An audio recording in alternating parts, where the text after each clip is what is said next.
मध्ये आपलं स्वागत. मला असं वाटतंय की 2 दिवसापूर्वी गोव्याचे मुख्यमंत्री डॉक्टर सावंत यांची मुलाखत सुरू होती बरं का. आणि अनेक प्रश्नामध्ये म्हणजे गोवा हा एकेकाळी पूर्णपणे आयातीवर अवलंबून होता. दूध, दुग्ध, फळं, भाजी, तर स्वयंपूर्ण कसा बनला वगैरे वगैरे असं बरंच काही सांगत होते ते. आणि मग शेवटचा जो प्रश्न विचारला गेला तो म्हणजे शिक्षणावर होता. नवीन शैक्षणिक धोरण त्याच्याबद्दल तुम्हाला काय वाटतं? त्याच्यावर त्यांनी काय सांगितलं बघा. त्यांनी सांगितलं की आम्ही तर तयारीला लागलो सुद्धा, कारण नवीन शैक्षणिक धोरणामध्ये विद्यार्थ्यांना काहीच फरक पडणार नाहीये. विद्यार्थी नव्हे, दरवेळेला नवीन नवीन नवीन नवीन प्रजा येत असते ना. बदल घडवायचा आहे तो शिक्षकांच्यात, आणि शिक्षकांचं ट्रेनिंग आमचं ऑलरेडी सुरू झालेलं आहे. त्यांना ऐकत असताना मला आठवलं ते म्हणजे ज्या वेळेला पहिलं शैक्षणिक धोरण 60 वर्षांनंतर प्रथमतः पूर्णपणे भारतीय बनावटीचं ज्याला आपण म्हणतो, म्हणजे भारतीय बनावटीची एखादी नौका बनली, विमान बनलं की जसा आपल्याला अभिमान होतो ना त्याच्यापेक्षा अधिक अभिमान आपल्याला नव्या शैक्षणिक धोरणामुळे वाटला पाहिजे. का बरं? कारण आपली 60 वर्षापूर्वी आता थोडेफार बदल केले असतील, आयोग नेमले गेले असतील, कोठारी आयोग असेल, आणखीन कोणी असेल, पण आपण बऱ्याच जणांनी काय केलं, आपलं पहिलं शिक्षण तर कधीच कालबाह्य झालं होतं. ब्रिटिशांनी मेकॉलेची जी काही पद्धती राबवली होती, कारण ह्या हिंदू लोकांची संस्कृती या हिंदू लोकांवर राज्य करायचं असेल, त्याच्या नष्ट करायचे असेल, तर त्यांना शिक्षण हा एकमेव उपाय आहे. आपण त्या शिक्षणातून स्लो पॉयझनिंग सारखं हे शिक्षण काम करतो. त्यांना शिक्षणाची किंमत त्यांनाही माहिती होती, कारण ते म्हणायचे की आम्ही ब्रिटिश लोक एवढे असून जगभर राज्य करतो, पण आमची शिक्षण पद्धती, आमची मुलं जी घडतात ती कुठे घडतात? शाळेच्या पटांगणावर घडतात आणि आमच्या वर्गात घडतात. आणि मग त्यांनी आपल्या त्या नवीन शिक्षण पद्धती सुरू केली. ती जी पद्धती होती ती त्यांना पोषक आणि पूरक कशी असेल, त्यांना अधिकारी हवे होते सत्ता गाजवायला, राबवायला, क्लार्क हवे होते, अशी शिक्षण पद्धती. आणि दुर्दैवाने 60 वर्ष त्यात आमूलाग्र बदल केला गेला नाही. तोंड टेकलं ज्याला आपण म्हणतो, कॉस्मॅटिक्स काही केलं गेलं. आता मात्र जे नवीन शैक्षणिक धोरण आहे जे 21 पासून अंमलात येणार आहे ते प्रथमच पूर्णतः वेगळं अशा प्रकारचे आहे. मगाशी म्हटलं तसं यांची मुलाखत ऐकताना मला पहिला दिवस आठवला जेव्हा ही घोषणा केली गेली होती. तेव्हा कोल्हापूरच्या कुठेतरी लोकांचे इंटरव्ह्यू घेतले जात होते. कोण शिक्षक होते वगैरे काय मला नावं लक्षात ठेवावं असं नाही वाटलं, पण त्याच्याबरोबर शिक्षण प्रतिनिधी म्हणून विधानसभेवर निवडून गेलेले ते पण दुर्दैवाने एक तिथे उपस्थित होते आणि नवीन शैक्षणिक धोरणावर ते वाटेल ते टीका करत होते. एवढंच कशाला, राहुल गांधी ते मला वाटते काय जे बोलतात त्याचं त्यांना कळतं की मला माहिती नाही, पण त्यांनी म्हटलं होतं की अरे आमचं कामगार बनवणारी ही नवीन शैक्षणिक धोरण आहे. असं बिलकुल नाही आहे. एवढंच नव्हे तर आपल्या महाराष्ट्रामध्ये किंवा भारतामध्ये जो एक न्यूनगंड निर्माण झालेला आहे, म्हणजे तो दूर करण्याचा प्रयत्न या शैक्षणिक धोरणामधून होणार आहे. तर ती साधी गोष्ट आहे बघा. समजा विचारलं गेलं की एखाद्या भुकेल्याला तुम्ही एक मासा द्याल की मासेमारी करायचं तंत्र शिकवाल? मूर्ख माणूस म्हणेल की मासा द्या आणि त्याचं पोट भागवा. शहाणा माणूस म्हणेल की मला मासे नकोत, मला मासेमारी कशी करायची ते शिकवा. नवीन शैक्षणिक धोरणामध्ये तेच आहे. आपला जो इतिहास आहे, जो तुम्ही आणि मी शिकलेला आहे, ज्यांचा कोणाचा इतिहास खास विषय असेल तो भाग सोडून द्या. पण आपण नेहमी काय बघतो, शक आले, हूण आले, कुशाण आले, मग तुर्क आले, मग अफगाण आले, मग दिल्लीवर राज्य त्यांनी केलं, दिल्लीचा बादशाह त्यांना म्हणतो, अकबर द ग्रेट म्हणतो. तुम्ही जर इतिहास खरोखरी जाऊन धुंडाळला तुम्हाला जाणवेल की आक्रांत आले पण अख्ख्या भारतभर त्यांनी राज्य केलं असं बिलकुल झालेलं नाहीये. दिल्लीचा बादशाह म्हणजे अख्ख्या भारतावर राज्य करत होता असंही बिलकुल नाही आहे. मात्र आम्हाला असं वाटत गेलं की आपण नेहमी पराभूत मानसिकता आमची तयार झाली. या नवीन शैक्षणिक धोरणामध्ये हे पूर्णपणे बदललं जाणारे एक आत्ता परवा शैक्षणिक मंत्र्यांची मुलाखत जेव्हा सांगत चालली होती त्याच्यात त्यांनी काय सांगितलंय की कदाचित या धोरणाला सेक्युलर जे आहे ते विरोध करतीलही किंवा देशविघातक जे कोणी आहे ते विरोध करतीलही, पण एक म्हणजे हिंदू पुराण, धार्मिक साहित्य यांनाही स्थान याच्या पुढे इतिहासामध्ये आहे. 2, भारताचा वैभवशाली इतिहास आणि भूतकाळ आहे तो सांगितला जाणार आहे. ते मगाशी मी म्हटलं तसं घोरी, कासिम, अकबर, अलेक्झांडर ही नावं आम्हाला माहिती आहे, पण मला राणा सांगा माहिती नाही, बाप्पा रावळ माहिती नाही, हरित ऋषी माहिती नाही, कोणीच माहिती नाही, विक्रमादित्य, चंद्रगुप्त. यांच्याबद्दलही फारच थोडी माहिती आहे. एवढंच कशाला, असंख्य राण्या, असंख्य कुमारी जे सोरटी सोमनाथच्या तिथल्या ज्या कोण म्हणतो आपण त्याला देवदासी असं ज्यांना आपण म्हणतो ना दरवेळेला, शोभा सोमनाथ, ती 2000 तिच्यासारख्या मुलींबरोबर घोरीशी रडलेली आहे. यांची नावं किंवा आणखीन अनेक जण अशी आहेत की त्यांनी सामान्य लोकातून आलेली, त्यांनी उठाव केलेला आहे, त्यांना पुढे स्थान मिळालेलं नाहीये. कुंभा नावाचा एक होता, किंवा जेव्हा मथुरेला झालं तेव्हा आमचे नंगे साधू ज्यांना आपण म्हणतो त्यांची 2000ची संख्या जवळजवळ 1,20,000च्या फौजेला त्यांनी हरवलंय आणि पळता भुई मुसलमानांना केलेली आहे.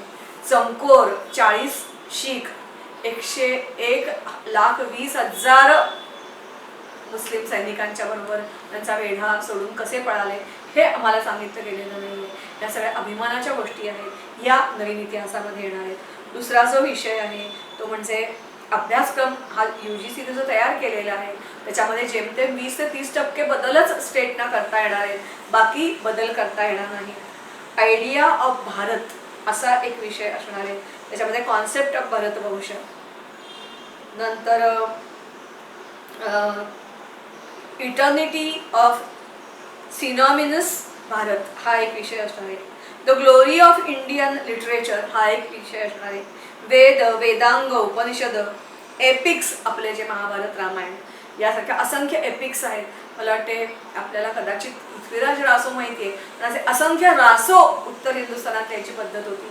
हे पण एक प्रकारची महाकाव्य आहे, किंवा कदाचित काही जणांना कल्हान जो होता त्याच्याबद्दल माहिती आहे, पण असे असंख्य रासो जे आहेत त्याचा आज ना उद्या. तसंच जैन आणि बुद्ध लिटरेचर यांनाही याच्या पुढे स्थान असणार आहे, स्मृती आणि पुराणांना सुद्धा स्थान असणार आहे, आणि त्यामुळे खरा इतिहास आम्हाला कळणार आहे.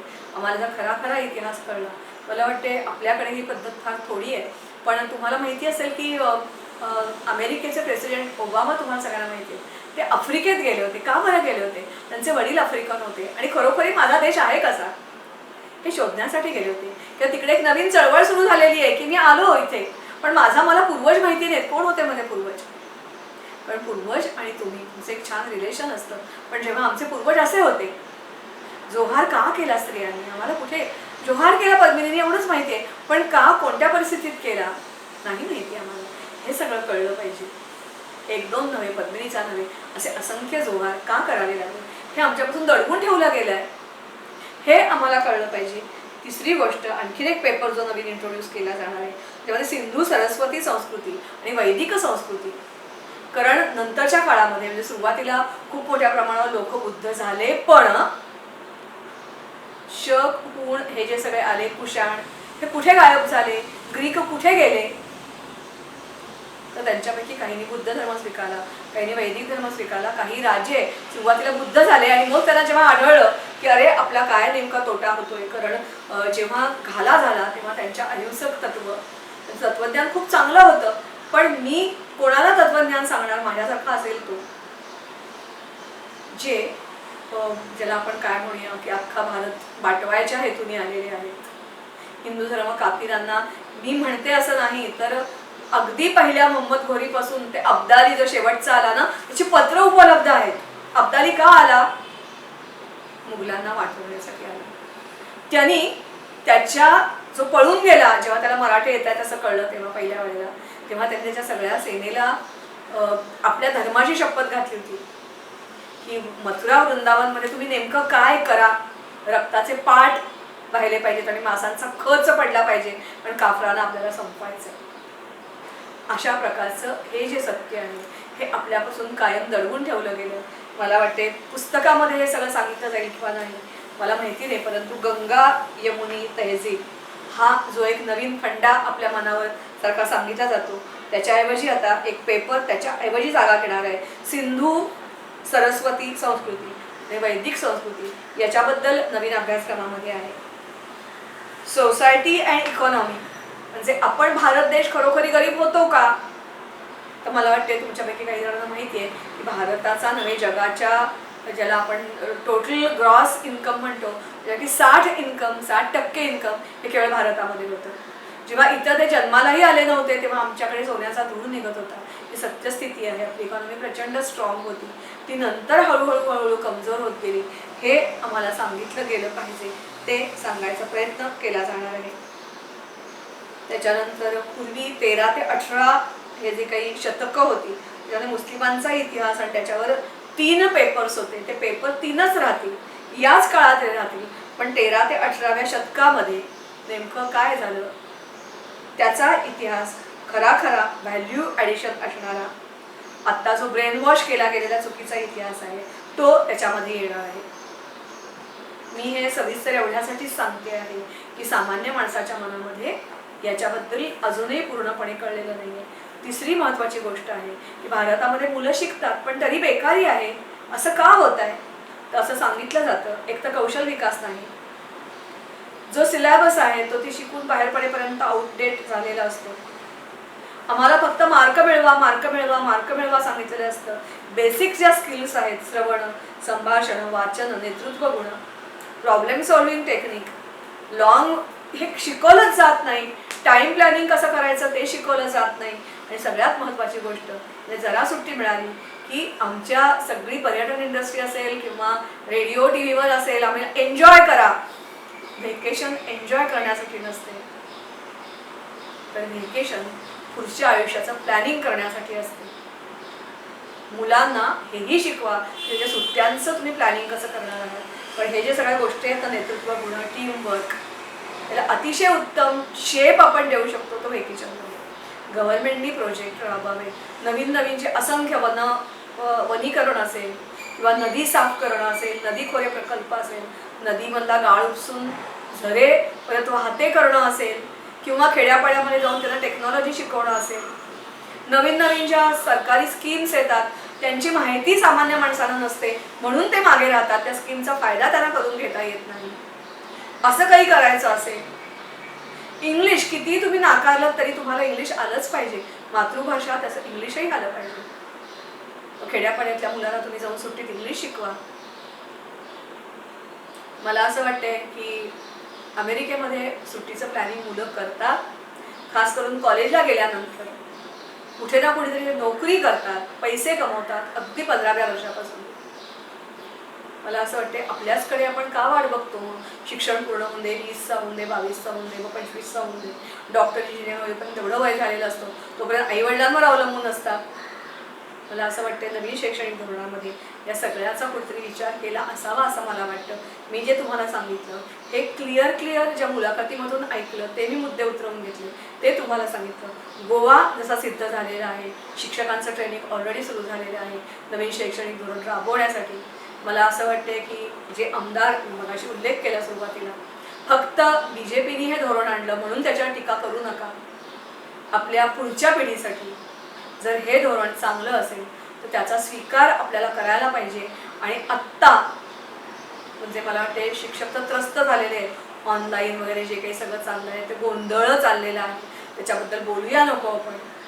पण खरंच आपल्याला जर बदलायचं असेल भारत, कारण देश बनतो तो शाळेमध्ये बनतो, याचं परत आपण एकदा भान आणूया.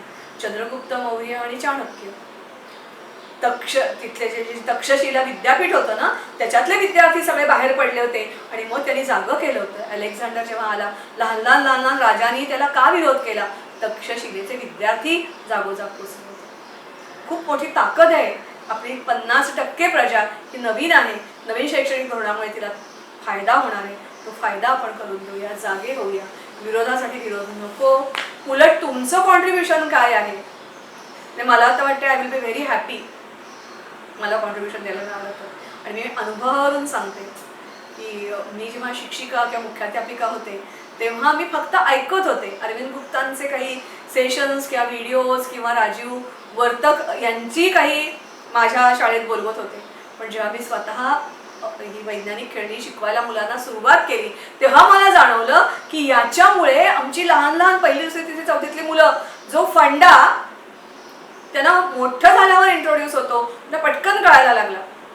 उदाहरणार्थ अगदी साधी गोष्ट सांगते आणि थांबते. एकदा मी विचारलं की केमिस्ट्री म्हणजे काय, तर ती चौथीतली मुलं होती, त्यांनी उत्तर दिलं की नाही माहिती आम्हाला.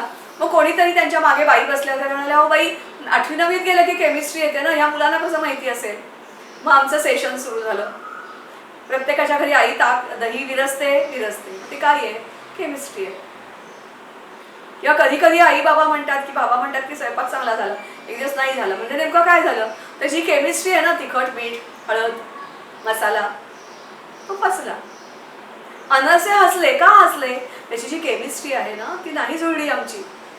त्या केमिस्ट्री ही लहान लहान ठिकाणापासून जाते. मग मी केमिस्ट्रीच्या प्रयोगाकडे गेलो आणि मुलं मग मला सांगायला लागली, हा बाई हे असं आहे, हे असं आहे, हे असं आहे, हे असं आहे. थोडक्यात आपल्याला शिक्षणाच्या पद्धतीमध्ये प्रचंड आमूलाग्र बदल करणं हे गरजेचं आहे. एकदा तर माझ्या 3रीतल्या मुलांनी इंजिनियर होते आणि ते आले होते, एरो मॉडेल्स आम्ही दाखवणार आहे आणि सुट्टीमध्ये आमचा क्लास असणार आहे आणि त्याची एवढी एवढी फी असणार आहे. त्यांनी ते 1-2 मॉडेल दाखवली आणि मुलं आपापसात कुजबुजायला लागली. बाई बजावतायत त्यांना, अरे गप्प बसा, ते आलेले आहेत, ते तुम्हाला काहीतरी सांगतायत, तुमच्यापैकी काही जणांनी त्यांच्या जॉईन करा, एरो मॉडेल दाखवतायत. गंमत म्हणजे ती मुलं त्यांना कळेल, त्यांना समजवेल अशा भाषेमध्ये बोलत होती की विमानाचे पंख तिरके का असतात, विमानाचा पत्रा हलका का असतो, मग त्याचं जे नाक असतं ते असं का असतं. हे 3री-4थीच्या मुलांना कळलं होतं, कारण त्यांना एरोनॉटिक्स हा विषय गेलेला नाही, पण आम्ही जी सायंटिफिक खेळणी शिकवली होती त्याचा हा परिणाम होता. किंवा थोडक्यात आम्ही तर केलेला बदल हा खूप छोटा होता. अशा बदलांची खरंच आवश्यकता आहे. तेव्हा तुम्ही जागे व्हा आणि ह्या नवीन शैक्षणिक धोरणाचं आपण स्वागत करूया.